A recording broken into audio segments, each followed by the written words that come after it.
Hello, everyone, and welcome back to another episode of the What Was That podcast. I'm Jazzy. And I'm Addi. Mail. No, like mail, like the post. Oh, okay. Okay, Mm-hmm. Sorry. Yeah. So mail, we all get it.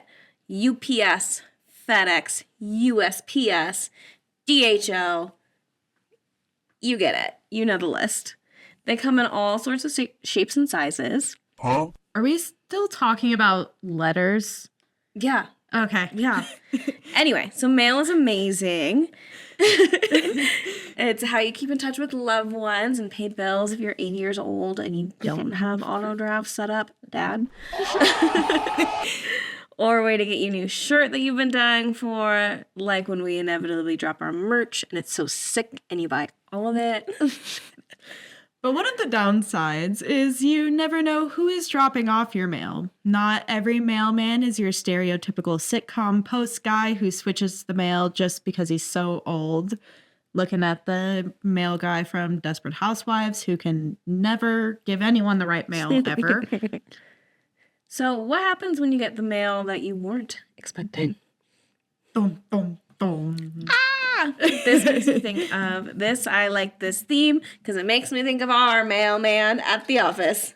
Oh, yeah. That's like when I just like looked you in the eyes and was like, hello, little lady. Do you think I could take you out sometime? Sir, no. No. I think you can't. You already delivered the mail. Why'd you come back? I don't want you to be here.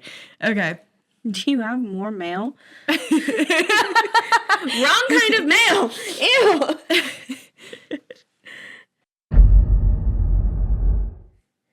Story 1. If there wasn't a camera, I'd poke a little higher. Wait, okay. What? Pause. Huh? This takes place in the summer of 2020. 2020. Why did I say it like that? The year of our Lord and Savior. I was this close to saying 2002. 2002. No, this is 2020. 2020, baby. Yes. Yeah, my brain's like, let's be horrible dyslexic.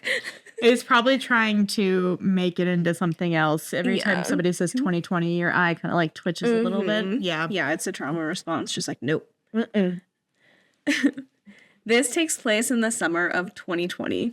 I had just started my new job of being a package handler, and boy, does it get really hot in those warehouses. I'd imagine. Even though I had ice water in one of those thermostat-type bottles, I still had to fill it with more ice to keep it cool and hydrated. Thermostat? Dear, I don't think that's... Thermos. I think it's thermos. It says thermostat. I see it. But whenever you read it, I immediately was like, That's not what that is. It's got like a thermostat on it. You can set the Turn temperature. on the AC. My water's a little too warm. Let's crank the AC on. Mm-hmm. Anyways, sorry. That'd be so nice. You would only need 1 cup for everything. That'd be so awesome. You keep it hot. You keep it cold. You keep it lukewarm. Yeah. I want my lukewarm water. It's supposed to be good for you. Yeah. Anyway, there's this other package handler. We'll call him Rick. Rick's truck was pretty far from mine. He was an 01 while I was a 15. Okay. Oh, like his truck was an 01 year? Oh, yeah. Yeah. And I was like, I don't know if that's a type of truck. I'm just, okay. He was an 01 while I was a 15. So we'd have to walk all the way down. So he would have to walk all the way down just to see me. I would be filling my truck when he would just stand by the entrance to the truck, just smiling and staring at me. I tried to make small talk with him, but he would just nod while smiling and then walk away. This happened a lot. Sometimes I would help other trucks as well, or even just the small stuff, which we sorted into their own trucks. Anyone could help out with the small stuff, even Rick. I wasn't sure why he never spoke to me first, just stared and smiled. Honestly, I was creeped out by it, but I didn't want to judge anyone either. I chalked it up to him being shy or something. So when I was moved to an 04, which meant I was just about next to Rick's truck, there was no 03 being filled at the time. Rick worked on 01 and 02. I had a difficult time with '04, so I would mostly be stuck with my truck, unable to help out others. Oftentimes, Rick would show up and watch me fill the truck. There's this time he actually helped me out a little too with the really heavy stuff that I couldn't carry myself. Rick would come bother me more and more. He made it even more difficult for me to work on my own truck when I was already having a difficult time with it. Sometimes, when I was in the back of the truck, I would come back and see him standing in my way. Hello? Kind of looming over me, and he wouldn't budge. It was almost like he was trying to trap me in. Then at some point, he started poking me. He would just poke my stomach, and if I would ask, he wouldn't stop because I needed to focus on my truck. Well, one night, he gave me a stomach poke. I admit that I'm ticklish, so I couldn't help but laugh. I tried to ignore him because I was already uncomfortable and I was really behind on my truck. Then he told me word for word, if there wasn't a camera, I'd poke a little higher. I froze because I knew he was talking about poking my chest. Now, I must admit I have a very large chest. They've caused me problems my whole life because of how big they are. I would have to say it's the first thing anyone would notice about me, unfortunately. I grew tired of Rick's harassment. I had a hard time telling my supervisor, but I ended up telling her everything. She immediately took action. Rick was told to stay at home while he was under investigation. Fortunately, luck was on my side. The truck had cameras, and they could see that he trapped me in my truck a lot and also bothered me. Plus, the package handler in '06 constantly saw Rick approaching my truck and not leaving me alone, so he was fired. I almost broke down to my supervisor when she told me, because my other bosses at my other jobs wouldn't care and allowed me to keep working with harassment. I don't know where Rick is or what he's doing. I just hope he's not harassing anyone else. But I'm sure glad to be free of him. Ew. Ew. Ew. Rick. Ew. Are we sure the theme isn't actually male? You've got mail. M-A-L-E. I'm assuming when they were talking about the 1, 2, 3, 4. That's like the stalls. The stall, the docks, the bays. The bays. Yeah. The gays, the bays. For the gays and the bays. But, okay, so OP is at one end of the dock, and Rick is at the other end of the dock, and this man just keeps strolling over there. How has he not gotten fired for not getting his work done? Yeah. That's my first question. He should have been fired. Male privilege, obviously, but he should have been fired a while ago. But then, yeah, going up and walking into somebody's truck and stopping them in the back and not, making sure they can't get out. Yeah. Yeah. I mean, that's an awful noise that I just made, but It's an awful situation. That's an awful situation. I can understand the big chest thing because I relate, unfortunately.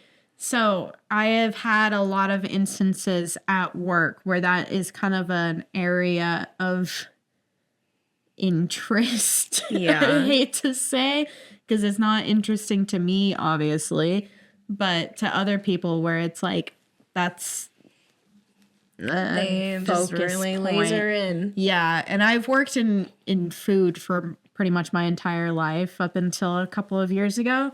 So, and I still kind of am in food, but Yeah. But I have had a lot of really creepy experiences with people, harassing me, and same thing, you feel like you can't talk to anybody because it doesn't really matter. Yeah. Well, no, and that's a sentiment that's backed up in the comments. Because a lot of people are saying, I'm so glad your manager took it seriously. There's people saying specifically they also worked at FedEx or they had someone they know worked at FedEx. And okay, and? Yeah. Because it's such a male-dominated industry. So, and I feel like FedEx and UPS and all of those carriers are already sort of understaffed as it is. Mm-hmm. So to lose somebody because of an allegation, obviously corporate companies are going to go for it. Yeah. Which is a super unfortunate part of our society. Thanks, guys. So sick of you guys to set it up that way. And who set that up? And who set that up? Wasn't us.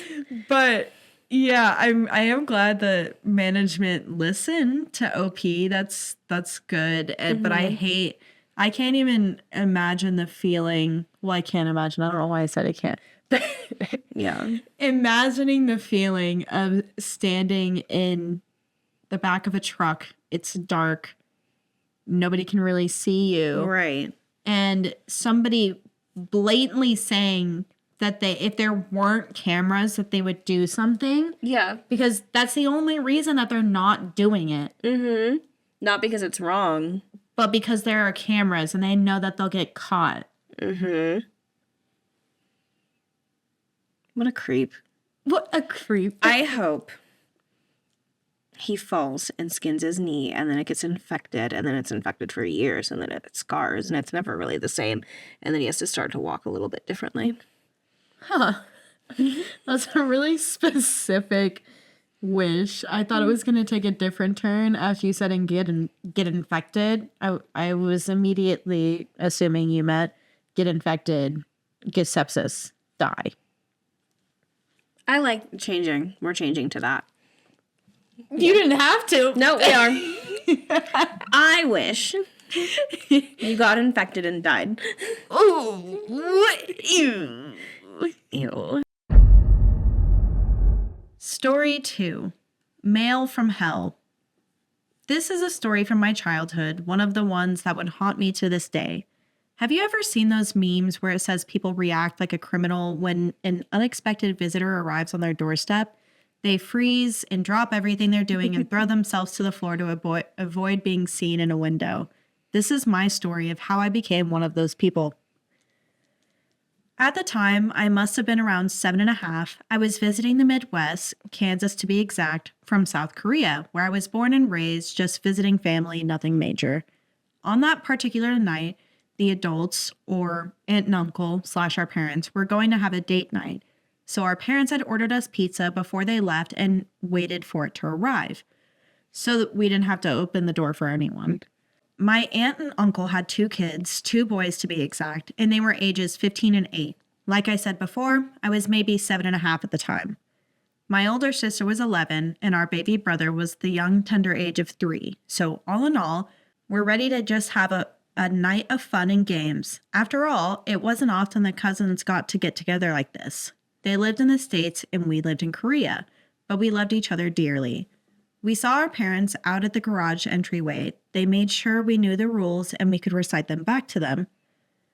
They also made sure that we knew where the telephones were and the emergency numbers to accompany them. It was just a typical night of no parents, or so we thought. It had maybe been an hour, maybe 2, after our parents left. We were downstairs in the basement in the playroom, or game room, whatever people like to call it these days. We were down there just watching movies, playing air hockey, things of that nature, just being kids. We weren't being loud or anything like that, and even if we were, it wouldn't be too big of a deal because the way houses were in Kansas, the basements are built into the ground in case of a tornado. I had gone upstairs with my oldest cousin because I wanted to drink the chocolate milk and I couldn't reach the cups alone. So we wandered upstairs to the kitchen, which was on the far end of the house. The others stayed downstairs continuing their games. We had maybe been upstairs for 15 to 20 minutes because while I was drinking my milk, my older cousin was making snacks since we were planning on watching a movie. Then, all of a sudden, we hear the doorbell ring. I remember my cousin looked at me and told me to stay there because it was odd that the doorbell was ringing. It wasn't late, but it certainly wasn't early. And I say this because it was summer and it was around 8 o'clock. My cousin started to creep towards the door quietly. It was unnerving for someone to be ringing the doorbell. We weren't expecting any guests, and the pizza had been delivered before our parents had even left for the evening. And before he's even halfway to the door, whoever's on the other side starts rapidly ringing the doorbell over and over, the constant ringing echoing throughout the house. And by this point, I had looked over toward the staircase and I saw our other siblings starting to creep up the stairs with the exclusion of the baby, who was still asleep in the crib downstairs. The oldest of the kids, let's go ahead and call him James from here on out, put his finger to his lips and told us to be quiet and make it seem like no one was home, despite there being lights on. He crept closer to the door as the banging and ringing on the doorbell continues, and he peeked through the peephole.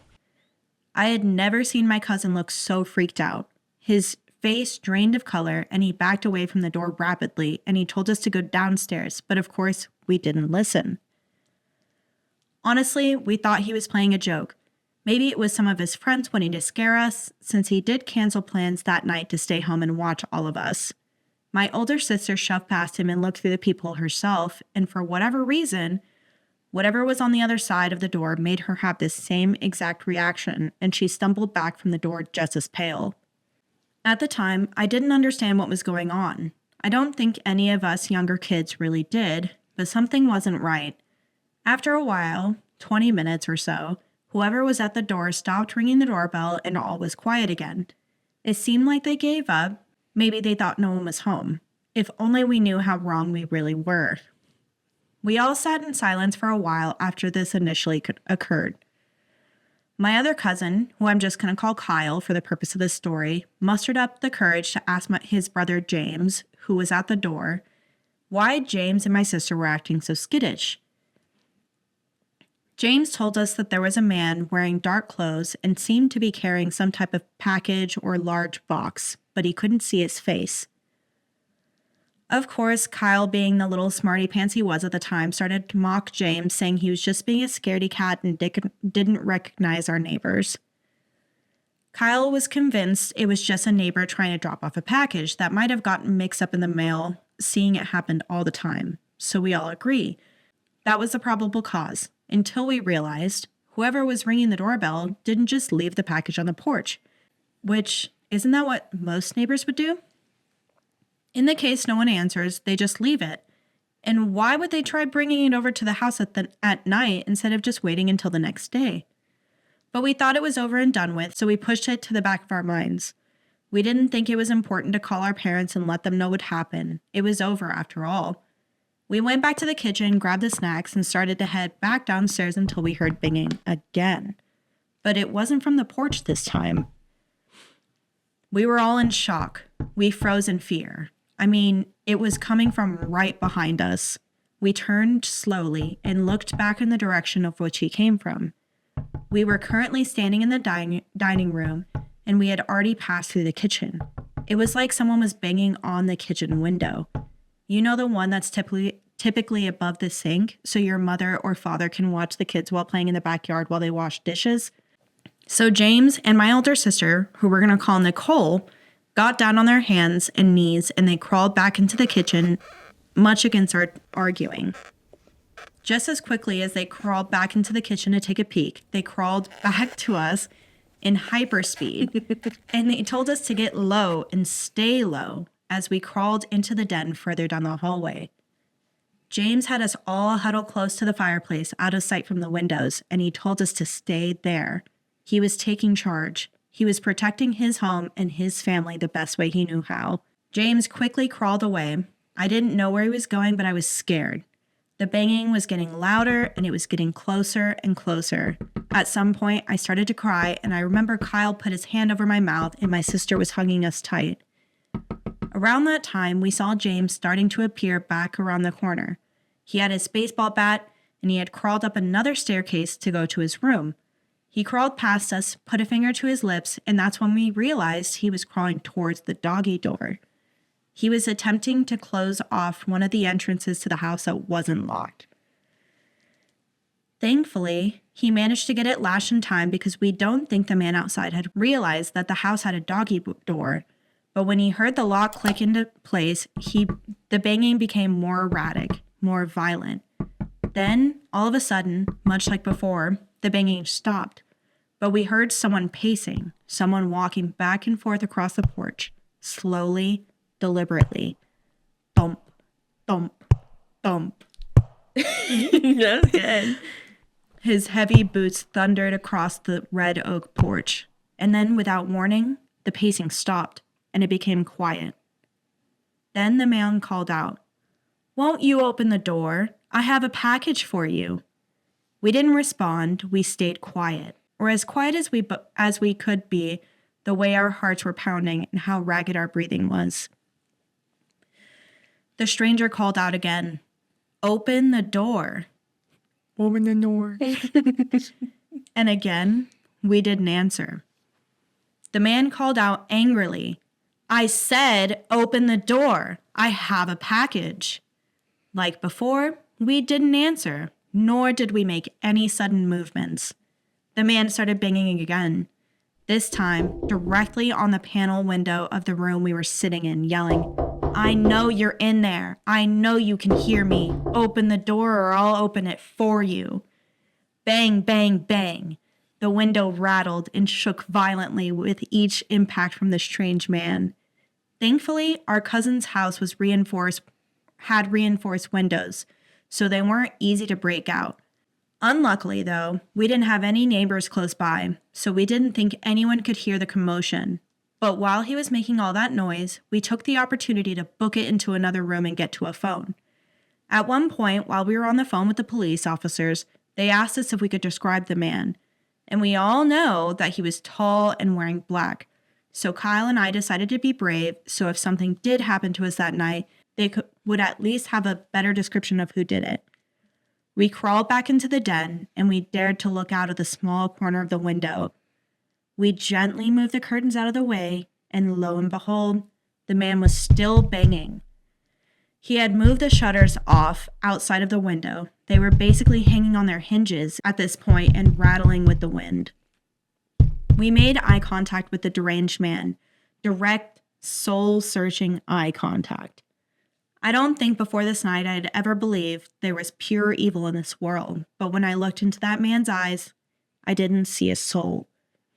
I know it sounds crazy, but those were not the eyes of a human. He was something unlike anything I've ever seen before. Animalistic, maybe, would be the only word I could describe it as, besides demonic. It was evil, unnatural, and something I never want to see again. When he saw us, he smiled a twisted grin that I'm sure he thought was reassuring and crouched down so he could get a better look at us, I assume. And then he said, Don't you want your mail? You have mail. I can give it to you if you only open the door. I remember just grabbing on Kyle's hand for dear life, and Kyle shook his head no and threw the curtain back over the window. Before we had a chance to move any further, the man started violently banging on the window again. At this point, James had had enough. He passed the phone to my sister and yelled, Leave us alone. The police are on their way and you're not getting in here. After that, it seemed like the man panicked and the banging abruptly stopped. And then we heard rapid footsteps on the porch. Kyle and I peeked out the window again, and the man was running through the yard, past all the trees, jumped the fence, a wooden 22-foot fence at the end of the yard, into the alley that separated the neighborhood from the old cemetery. We stayed on the phone with the police until they arrived, and our parents arrived not long after. But the man was never caught, and we don't know what happened after that night. He just disappeared into thin air. To this day, I'm now 21. Whenever the doorbell rings when I'm not expecting a visitor, my heart drops and I break it out in a cold sweat. Mystery package man, let's not meet again. What a journey. I hate that. That's so crazy. That's wild. You're coming to visit from Korea. You're a child. You're in so a house excited. in the middle of the country. Mm-hmm. That's so scary, though. I remember when I was a kid, the doorbell ringing while I was home alone was like the scariest thing in the entire world. It would ring, same thing, drop to the ground, army crawl across the floor, full peek out the Mission window. Impossible. Yeah, my mom had those. Well, she got them when I was a little older, but those screens that are super dark, so you can't see into the house. Yeah. So it was really nice to have those when somebody would ring the door because I can go over and look and nobody can even see that I'm looking at them. That's really nice. Yeah, but... Yeah, no, as a kid, our front door had one of those little window panels next to it. Yeah. So you had to, like, on the ground, peek and crawl away. Yeah, it's I don't like it. I don't either. I am glad that there were so many kids there that Were were able able together. to, yeah, that were able to kind of take charge of the situation and make sure that nothing crazy happened. I'm also really glad that somebody remembered to go over and lock the doggy door. Yep. Because the second, it does suck that it alerted the intruder immediately to be like, oh, there's another door here that I could have gotten into. And actually, there are kids in this house that are all alone. But yeah, better to not risk him just Crawling looking through the over doggy and door. Yeah. Yep. When it got to that part in the story about the doggy door, I was like, watch this kid crawl out with that baseball bat. That's what I thought was going to happen too. I thought it was going to be some like, It's like, this is the kid that punched the sneaking- moose. yeah, with a skateboard, he's got it ready to go. No, I thought the same thing. I thought that this kid was gonna crawl out of Yeah, I was the like, doggy please don't door do and that. sneak over and hit him over the head with the baseball bat. I was like, go kid. Yep. But I'm glad you didn't do the ripping the shutters off the window. How could they Insane. not have gotten the fingerprints off of the? In theory, maybe. Maybe they were all smudged. Yeah, I don't or know. he was wearing gloves because he was wearing all black. So that I guess would be a possibility. Maybe. This commenter asked, did he leave the package behind? It must have been difficult to jump a 22-foot fence with a box in his hands. If he did leave it, do you know what was in it? OP responds, he did not, which is another red flag to the police. They theorized he was using a ruse to try to trick us. He actually threw the package over the fence before he scrambled up the fence with the help of tree roots. This person's biggest fence I've ever heard of, and I've heard of some big fences. I've heard of some. That is a really big fence. I don't know. That's a huge fence. 22-foot. Maybe they had to have meant something else, right? That's like 22-foot more fence. than 3 of me. That's like the height of this building that we're in. That's more than 4 of me. Yeah. That's a big fence. No, there's no way it was a 22-foot fence. Sorry, OP. Actually, you're kind of wrong on this part because it's not a 22-foot fence. That's a big fence, and I've seen That's a huge. And That's like the wall I know that they're fences. building. Yeah. That's what. Well, people can just hop right over it. So, oh well. What is the Great Wall of China if not just a really big fence?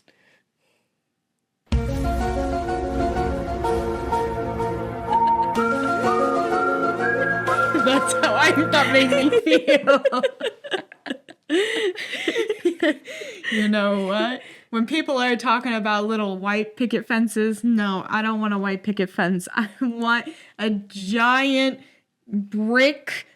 stone brick wall that has patrols and little turrets with little fires on top. I want the Great Wall of China. I don't want a picket fence. No one's getting over here. Great Fence of China. The Great Fence of China. Your computer's about to die. No.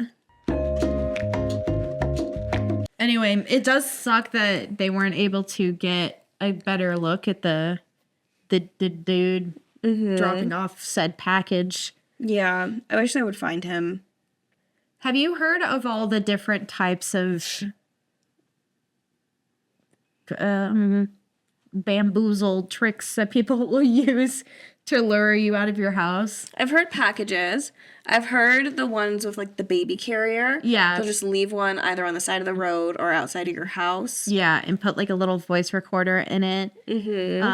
There's also been a lot recently where people will come up and act like they're in an emergency. And they'll be like, somebody's trying to get me, or I'm in a bad situation. I need help. I need to call the cops. Like, open the door. Yeah. Me That's opening the been- door for my neighbor. I know. That's what Yeah. I'm saying. And that's been a huge thing now. And I'm way too paranoid for that. If somebody rings on my door, I'm immediately gonna answer. I won't even answer my doorbell camera unless I think that I might need to. But if I open my doorbell camera and I see some two guys standing there in white button-down shirts with a little Bible and a name tag, I just hang up on the call. I'm like, no, thank you. I've seen The Heretic. I don't think I've seen that in a long time. It's the one with Hugh Grant. Nope, I don't think I've ever seen this one. Mm-hmm. No, I do love Hugh Grant. I love Hugh Grant. Oh, because it came out in 2024. I was like, why does he look so old? Yeah. Time is a cruel mistress. Time is cool. He's so fine still now, though. Yep. Doing his little creepy pyramid hands.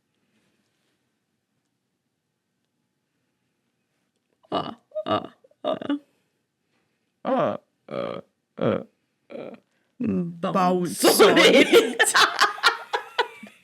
Crazy star. You can't tell, Jasmine and I just both saw Nosferatu. It was so good. It was so good. If you haven't seen Nosferatu, go see Nosferatu. Actually, we're not sponsoring Nosferatu. We're not, but go see it's it. still so I think good. you'll like it. I think you'll like it. If you like us, you'll probably like it. Yeah. Yeah. It's got Bill Skarsgård in it. Yep. Oh, Billy Boy. And Nicholas Hoult. Mm-hmm. Mm-hmm. Mm-hmm. And Lily Rose Depp. Taylor. Aaron Taylor Johnson. Yep. Yep. Fine as hell. Yep. Anyway, going back to the story. Yeah, so that's terrifying. Glad everything's okay. Me personally. I need to have a counter on how many times my reaction to something is, that's terrifying. In the most hate flat way. Every time I edit an episode and I see it, I'm like, wow, go queen. That's terrifying. Ding. That's terrifying. Ding. That's terrifying. Ding. Well, we've had a lot of spooky stories. We do. So We are going to make a little sticker now that just says, that's terrifying. You know what this With a commenter period. said? Well, that's terrifying. Story 3. Creepy FedEx driver. This is a long story, so stick with me. I, 23 female, am a bartender. I have some crazy stories where I've been genuinely scared for my life, but this has got to be the worst. I'm working a double at a restaurant. Around 11 a.m., a delivery man comes in with a package that I had to sign for. He comes, I sign for the package, and tell him to have a good day with a smile. I continue my shift per usual. This was a Friday or a Saturday, I can't remember specifically, but later on we got busy. The restaurant parking lot was full. I see a lot of different people daily. Plus, seeing someone for the second time ever out of their uniform, you may not recognize them. The FedEx driver comes and sits at the bar. I don't, obviously, remember him from the 25-second interaction we had that morning. Fair. I start talking to him as I do all my customers. I get him a drink and an appetizer, another drink and entree, etc. Our conversation started. Him, how long have you worked here? I'll just do little voices. Do it. Okay. How long have you worked here? A few years. I've worked my way up. How do you like it here? Just regular conversation. I feel like I had to make them distinct because they're so good. They're so good. Thank you. You gassing me up. I'm like, I'm gonna leave everything and become a voice actor. No, you should. Absolutely. Keep going. Dear, I quit. I'm leaving everything and becoming a voice actor. Yeah, Catch me in New York. Breaking up because I have to go become a voice actor. Just regular conversation with a bar guest. It slowly became not so regular. He asked me if I had a boyfriend. I said yes. He would change the subject and then go back, complimenting me, saying how beautiful I was every few minutes.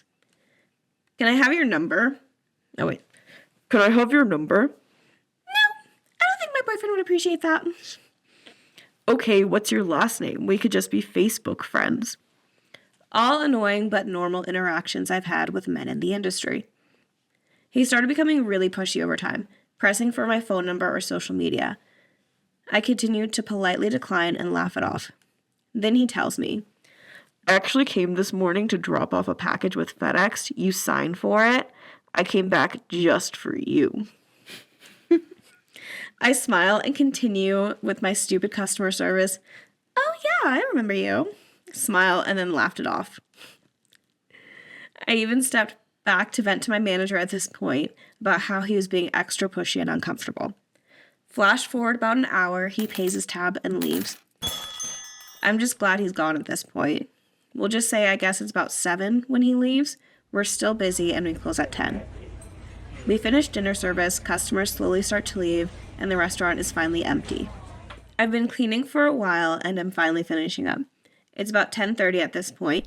I'm cleaning the bar. I look up. The whole front of the restaurant that I'm facing consists of large windows that face the parking lot, and I see one car in the parking lot. I notice that the delivery driver / guest from earlier is standing outside the car, walking around it, seeming like he's cleaning the back seat out. Doors open and he's leaning in and out with a bag. As soon as I realize it's him, who had left almost 4 hours ago, my heart sank. Why is he still here? Why is he cleaning the back seat out? I freak. My manager and I are the only people left in the restaurant at this point. It's almost 11. I run to her and tell her everything about how he came back just for me and how he had seemingly left 4 hours ago, and I made her come from the back of the restaurant to behind the bar up front so she could see him in the parking lot, I don't know, waiting for me. She says she's going to call the police, and at this point, my boyfriend and I had an apartment literally 5 minutes away from the restaurant. I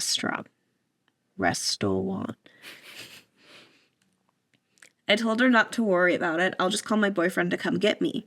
I did just that, but my boyfriend could immediately tell something was wrong. And when I'm scared / anxious, I ramble. So I gave him a quick debriefing of what was going on. He said he would be there soon and hung up. My manager made me sit in the office until he got there, so I didn't see this go down. All I remember is my boyfriend coming into the restaurant to get me, walking me to the car, through the back door, and getting me home. My boyfriend, who is very confrontational and protective, later tells me that he pulled in the parking lot to see the FedEx driver sitting in the driver's seat of his car. My boyfriend walked up to his car and knocked on the window for him to roll it down. He does, as my boyfriend tells him something along the lines of, "You need to get out of here." This is where the scariest thing happens. The dude responded to him in a different language, mumbling and acting like he didn't speak English. My boyfriend said something like, "I know you speak English. You've been talking to my girlfriend all night, so you need to get out of here."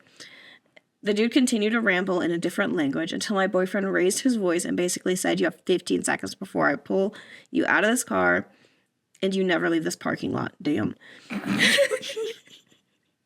For the guy to finally put the car in drive and speed off. I was on edge for weeks after this interaction and even considered switching jobs.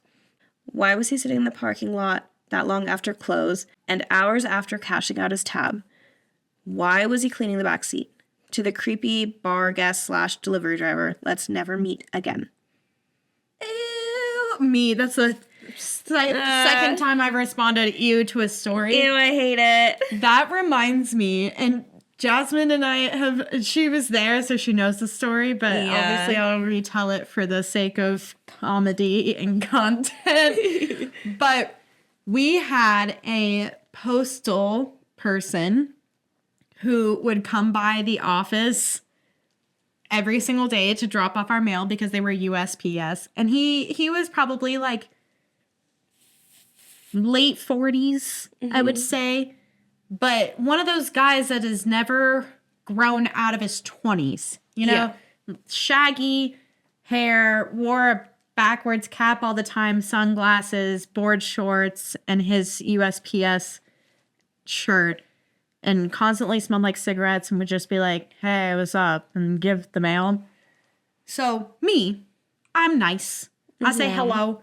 I get to know our drivers because they come to the office almost every single day. So I'm like, "Hey, what's up, Bill?" you know? But this guy comes up all the time and I'll be like, "Hey, how you doing? How's it going? You having a good day? Cool. See you later." It's always just very brief, normal, small talk conversation. Well, one day, Jasmine and I and our boss are standing up at the front. It's what, like 5 o'clock? 5 o'clock, weekday. No one else is there besides us three. We're hanging out. We look up and we see a truck pull into the parking lot. And all of us look at each other like, who is this? Do you know whose truck this is? None of us know. Mm-hmm. None of us know. This guy gets out of the truck and comes up to the front door, rings the doorbell. He's dressed kind of nicer. Yeah. And rings the doorbell. And we're all standing up front so they can hear everything that's going on. And he pretty much says that he thinks I'm really cute and that I'm really nice and fun to talk to, and he wants to take me out on a date that night. Yeah. Asked me if I wanted to go out that night. Yeah. That's it. That's It was- all. yeah. No, I remember me and our boss standing in the kitchen being like, Yeah. oh my God. Just completely coming on to me, and I said, sir, I'm so sorry, that's very nice of you, but I have a boyfriend and I'm not interested. Thank you though. Yeah. And after that, he was just very weird with me. Every single time he came to the office, he was very short. He no longer comes to the office anymore, which is cool. He does not.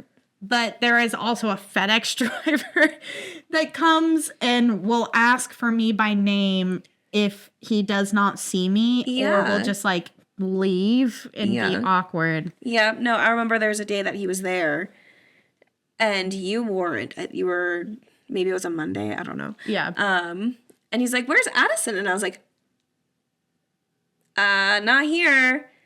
Can I just have the package? Like, yeah.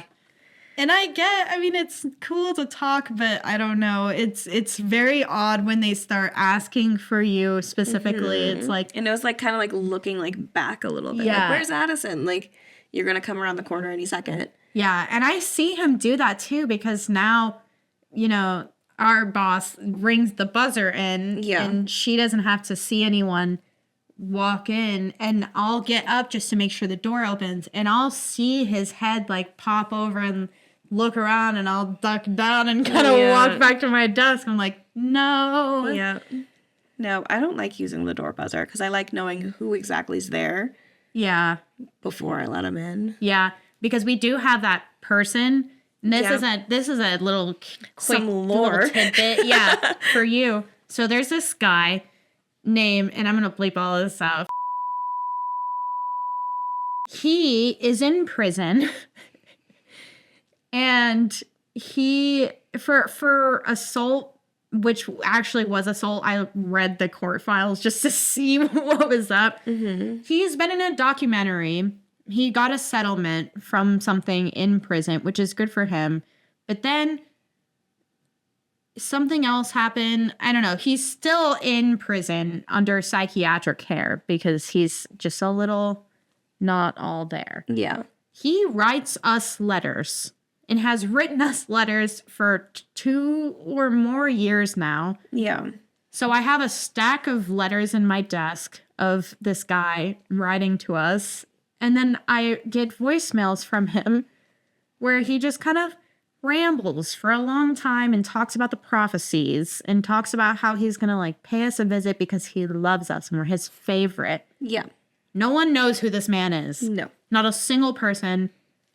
He never mentions anyone by name, only by company. And we're always afraid that he's just going to kind of show up one day. Yeah. Yeah. Yeah, because he does say he's going to do that. So, A lot. He's been saying it for years. Yeah. So There's that. like, not that I'm like hoping he stays in jail forever, but you know. But also I'm hoping that he never comes to Just the don't office. come this way. Just don't come this way. Yeah. Yeah. Yep. Leave us alone. Anyway, story 4. Story 4. Okay. Story 4. You've got mail. You've got mail. This is definitely not the creepiest encounter I've experienced, but it has stuck with me since. I, 24 female, used to go to a smaller university in my city where I worked as a bartender at the university bar. I also lived about 5 minutes away from campus, which was really convenient for most of the time between classes for naps. But it lost its touch after this encounter. I usually worked day shifts on days I didn't have classes, and my best friend Dan, 23 male, also worked with me. We're really close, so he would hang out during my shift before relieving me most nights. I've known Dan for years, and although a sweetheart, he is often quite oblivious. One day, while Dan was sitting at the bar entertaining me during my shift, a guy sat next to him. The guy seemed normal, around my age, and wasn't bad looking either. He had blonde, disheveled hair and pretty sculpted muscles. He had also clearly come from a construction site because he had work boots and a hard hat helmet hanging from his belt. Okay. This wasn't unusual because we did have a lot of construction near us, and most construction workers in the area were also students at the university. I struck up a conversation with him, going through all the customer service chit-chat that I was used to saying. When I was busy with another customer, he turned to Dan and started chatting with him, and they seemed to get on quite well. However, I could tell every now and then that the guy kept on sneaking glances at me, which was flattering at the first couple of times and not uncommon as a female bartender. But the longer he did it, I realized there was something about him that was off when he looked at me. Rather than flirtatious, it was like he was watching me, watching exactly what I was doing, where I was going, how I walked, how I greeted people. It was like he was surveilling me, sizing me up even. This really set me off for obvious reasons, but also because I've dated a couple abusive, controlling guys in the past, and the behavior seemed all too familiar. This was when he started to loop me in on him and Dan's conversation. He asked if we knew each other. Obvious answer, yes. We had been joking with each other when he arrived. He then asked how we met and kept asking personal questions about the two of us. I already saw his ramp up coming a mile away before he asked if we were dating. Dan laughed because we get that all the time. We're really close and very comfortable with each other platonically. Dan, being his oblivious self, said no and that he was dating his girlfriend whom I adore, but that I was single. I immediately saw a shift in demeanor from the guy, who then turned to me to smile. Although a pretty ordinary response, it sent chills down my spine. Many people would think that he was just happy to be able to flirt with me freely, but the look in his eyes was telling. He was pleased because he wanted me to himself. Now, to take a step back, I know that seems like a slight overreaction, but trust me, I know the type of look, and it was frightening as all hell. After that, he started asking me more personal questions specifically. I tried to go to other customers and act busy to avoid him. Sometimes Dan would answer for me, and I swear the dumb kid thought he was wingmanning me so good, but he was so wrong. Oh, Dan. Oh, Dan. The guy asked me how old I was, what I was studying at school, where I was from, and all the other kinds of normal but slightly invading questions as a stranger. Finally, Dan got up to get on shift, which meant mine was almost over. Because the guy didn't really do anything out of the norm, I didn't pull Dan aside, but just patiently waited until I could just go have a beer far away from this guy. As Dan went into the back, the guy turned his sole attention to me. He asked me what kind of shows I like to watch, and I answered half-heartedly as I cleaned behind the bar near him. Then suddenly, I looked up and saw that his face was inches from mine. He had leaned up onto the bar and I could literally smell him.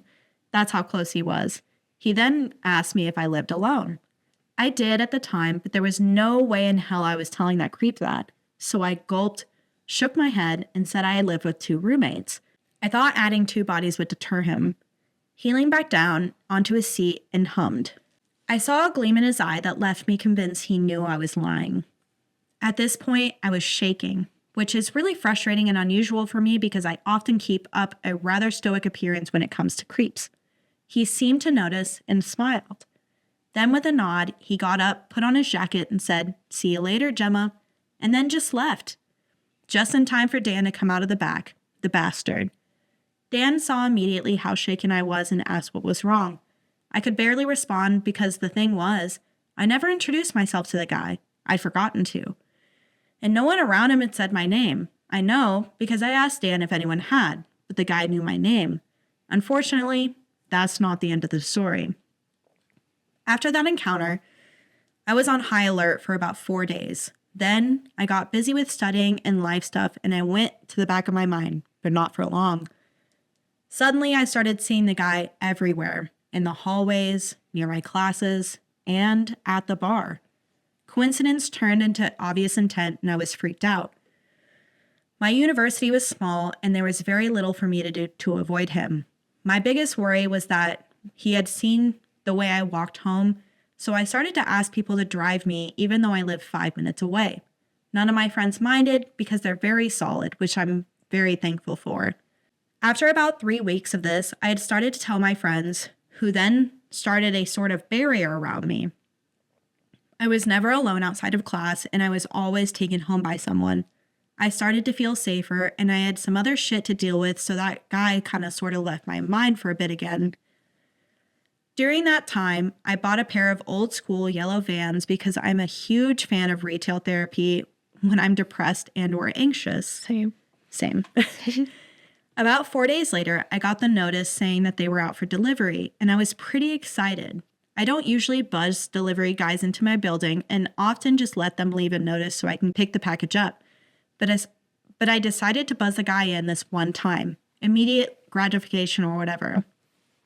Anyway, I had worked late and was dropped off home by a friend around 10 p.m. I was exhausted but still stoked to get my Vans and have a small positive in my life. But when I rounded the corner to my door, my package was not waiting for me. This was weird because they always bring your box to your door when there's a private courier, if they're buzzing to the building.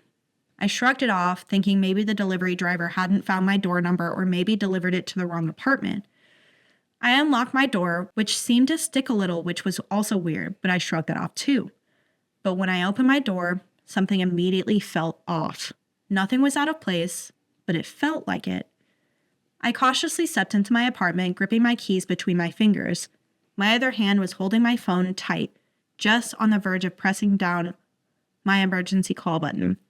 That's when I turned to the one thing that wasn't there when I left that morning, my package.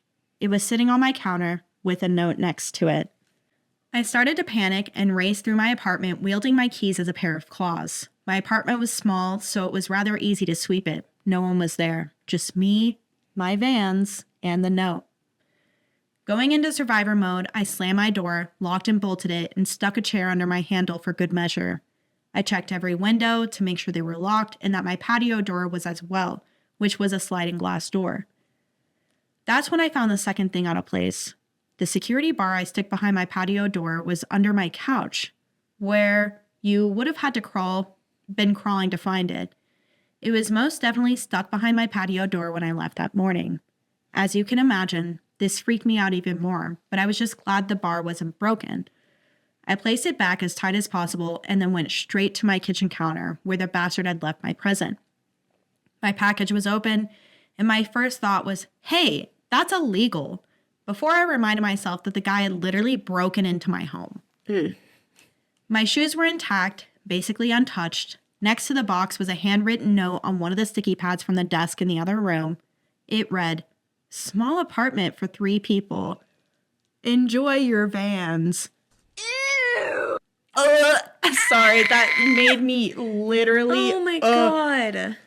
Now, I'd like to tell you that I called the police and that I got everything sorted out, but that's not how this story ends. In fact, all I did was cry the whole night and have around 5 panic attacks.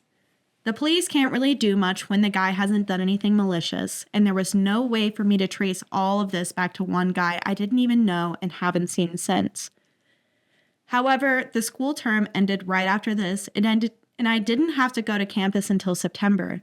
I also immediately moved in with my 2 sisters and brother-in-law, so he had very little ways to bother me after that. But for the love of God, creepy stalker guy, let's never meet again. Oh my God. God. That's terrifying. I hate it. I hate it. I hate it when she said the note, the paper coming from her desk in a different room. Ew. Yeah. Then to say it's a small apartment for 3 people. No. I would have straight up packed a bag and left Gone. that instant. Yeah. And it's he definitely took that bar out and put it under the so he could couch come so he back. could come back, which is terrifying. I'm going to check my door bar. I need to go home and check. There's one over there on the window, and then there's one Nice. up in the back. But yeah, that's crazy. He wanted to come back, and I wonder. I wish OP would have included this because I wonder if he did try to come back that night and maybe OP was asleep and didn't notice, because then there's no other How scary. comments either, and that's what's so sad. Yeah, I wonder if he did try to come back that night and like break into her house and the bar was there so he couldn't get in. Yeah. Because he would have no way to know that she found it. But So, he yeah. got in once. How did he get in? Yeah. Through the front door, I I imagine. guess, he came in with Just- it. But then it makes you, every single time you go home, I couldn't do that. The amount of trauma you would have if you know that you locked your door and then somebody just unlocked it and came into your house. Yeah, because what I bet happened is that he was stalking her apartment, saw the FedEx guy, ran a little bit behind him, was like, "Oh, could you hold that for me?" Got right in, broke in through the front door. Yeah. Ah. That's illegal. That's a package being open. I do the same thing though. If somebody opened my package, I'm like, that's illegal. Well, there was a package that was delivered to my apartment, and it was actually for the people who lived there before, but I was expecting a package, so I didn't think anything of it, and I just opened it, and I was like, this is not for me, and I was like, You just That's admitted to a illegal. crime on air. I got it back to them. I found her on Instagram, and I was like, You still opened it. yeah, I know. You hear bad that? of me. Jasmine just admitted to a federal crime I'm a on criminal. a podcast. Yeah. Ooh. Mama, I'm in love with the criminal. That's so scary though. I can't believe that there's not anything more past that, because I feel like it goes so fast from that happened, I moved out a little bit later, but how soon is later? Yeah. Because I want to know if anything happened in between then. Right, and if you're still going to school when the semester kicks back in, Are they coming do back you have around the same again? job? Yeah. When was this posted? 5 years ago. And there's no updates or anything. Yeah. Yeah. Yeah, and the OP hasn't even... Yeah, they're not active, really. Yeah. That's so scary, though. Hate it. Hate it.